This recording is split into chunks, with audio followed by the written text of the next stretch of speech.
நீங்கள் அவருடைய பிள்ளையா இருக்கிறபடினால நீங்கள் அவரிடத்துல கேட்பதற்கும் உங்களுக்கு சகல உரிமையும் இருக்குது.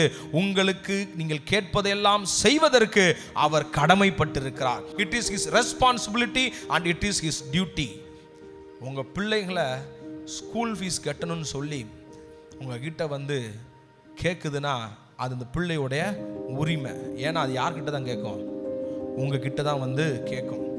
கேட்கிற பிள்ளைக்கு நான் கெட்ட மாட்டேன், என்னால் முடியாதுன்னு சொல்லக்கூடிய இடத்துல நீங்கள் இருக்கவே முடியாது. கேட்கிற பிள்ளைக்கு நீங்கள் அந்த ஃபீஸை கொடுத்து தான் ஆகணும். ஏன் தெரியுமா? அது உங்களுடைய பிள்ளை, அது உங்களுடைய கடமை, கொடுத்து தான் ஆக வேண்டும்.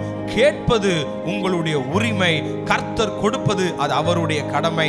அவர் கடமை தவறாதவர். இன்னும் சொல்லப்போனா கேட்பது நினைப்பதற்கும் வேண்டுவதற்கும் அதிகமாய் செய்து நம்மை ஆசீர்வதித்து நம்மை சந்தோஷப்படுத்துகிற நல்ல தேவன். ஹல்லேலூயா.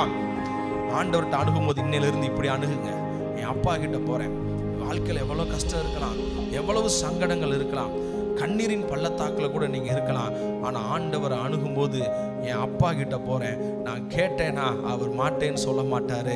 அவர் சொல்லிட்டார்னா வாக்கு மாறவே மாட்டார்.